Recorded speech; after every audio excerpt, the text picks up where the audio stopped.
and Denise. Hey, Deborah. Hi, Greg. Hey. So I have a lot going on. I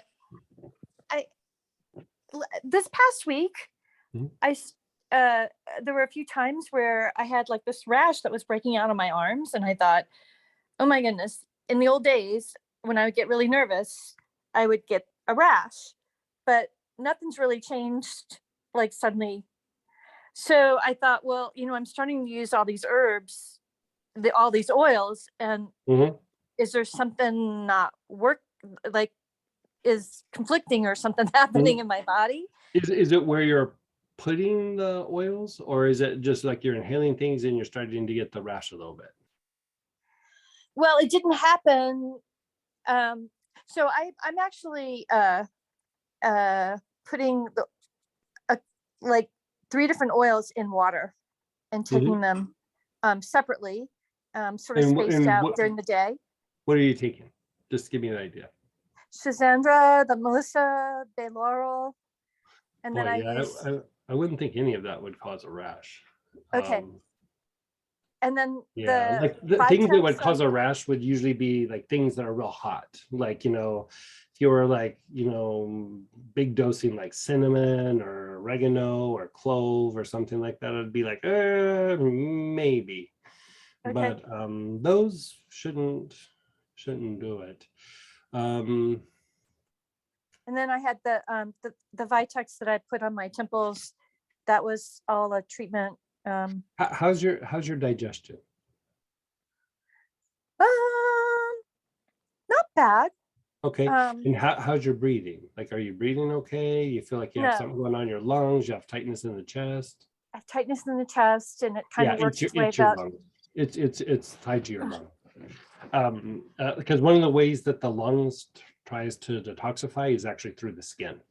And so sometimes things get stuck, or sometimes you'll be kind of going like a rapid detox can cause like acne sometimes on the skin, when the body's trying to release something. But sometimes the lungs are struggling a bit, and it can manifest as some rashes. And so tell me about your lungs. What's going on? Is it just tightness in the chest? Is it? I've had tightness in the chest, and sometimes it sort of creeps up into my throat area, but it's like it changes. It's not always the same sensation. It sort of comes and goes. I'm still processing a lot from my previous situation. And how is that going? Is there a lot of stress? Is there a lot of emotions that come up? Is there like what's going? You don't have to give me the nitty gritty details, but just give me an idea of what's going on. Lately, there've been a few different situations that have evoked a lot of emotion. Yeah. From sadness to anger to. How about hurt feelings? Are you having some hurt feelings? Yes. Okay. That makes me want to double down on the lungs a little bit. And have you been inhaling like helichrysum very much at all? No, I have helichrysum though. Let's have you do that. I like that for you for a couple of things. Like I'm going to walk you through it so you can kind of monitor it. So for one, it helps to break up any kind of like it helps to reduce scar tissue in the lungs and the connective tissue in and around the lungs. It's anti-inflammatory. It helps to stimulate lymphatic function. So if there's some lymph nodes that are in and around the lung tissue, or the like trachea and the throat area, will help to kind of clean that up. So that's one component. Two is it helps to move past. It helps to release trauma. Like it helps you to kind of integrate something that is like painful or upsetting, and it helps to literally like release the trauma.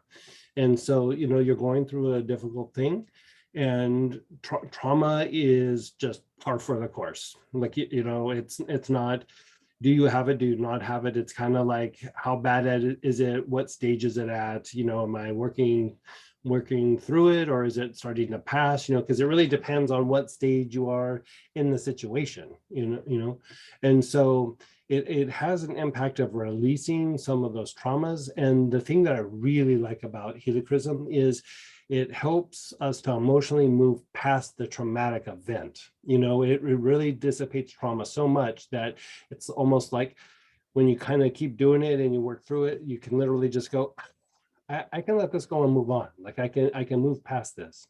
So there's that component. And then even deeper, when we have a lot of like lower emotions and things, the last place that it really releases from is from the spine. We are interacting with our environment. We're constantly taking in information to the spine, and then it goes up to the brain, it processes, it comes out, and then it expresses, through movements and actions and body posture and all these things. And so we only think of expression as being like vocal, but there's more through your body than it is vocal. And so the key there is your spine, your spinal cord. And so the helichrysum helps to release the trauma out of the spine, and it literally will take the tension out of your spine. It keeps reducing the tension. And as that tension releases, it makes it easier and easier for things to come out. Right. And then when somebody, like when you're having interaction with somebody and they're doing things that are hurtful, or they're saying something that's hurtful, there's the words that hit your mind, but there's also the energy that hits your body. Right.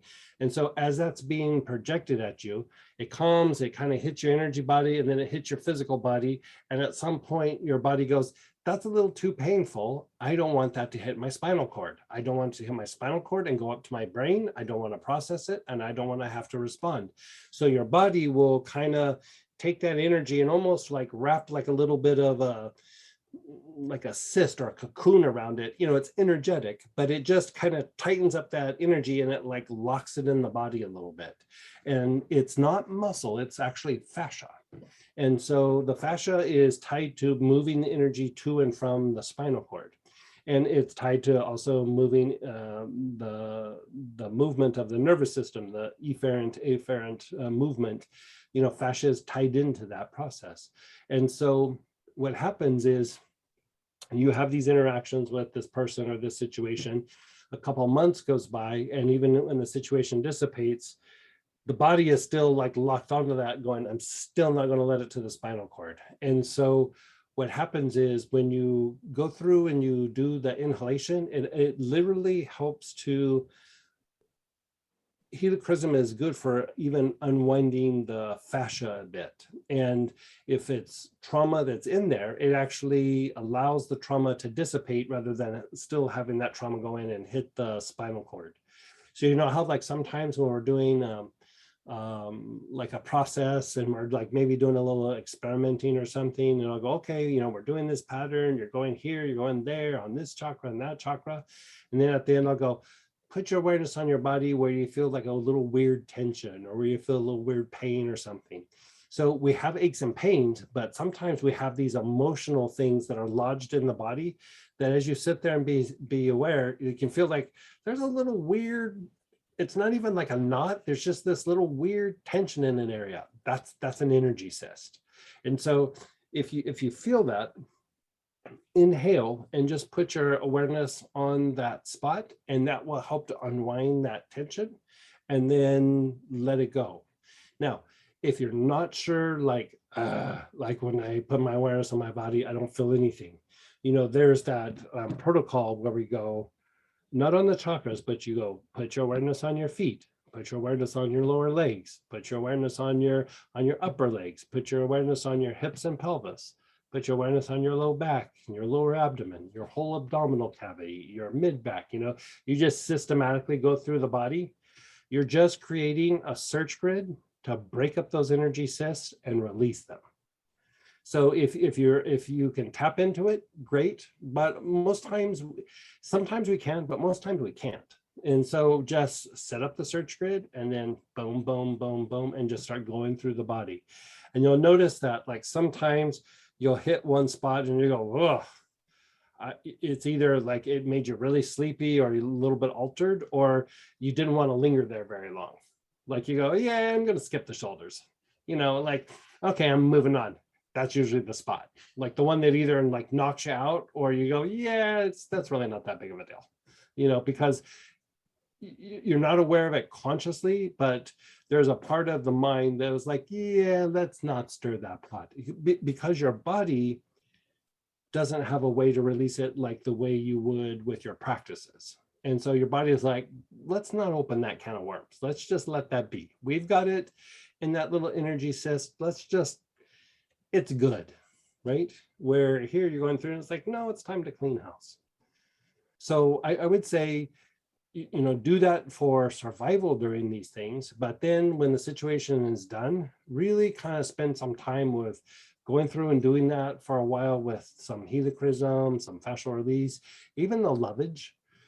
Helichrysum will probably be enough, and just unwind whatever stuff was projected at you and hurt feelings and everything. Just go through and unwind it all so that you're not still chained to that event, even though the event's gone or that situation. You just are breaking the chains from that situation so that you can move on. That sounds Yeah. great and very And doable. so can we edit this and send that to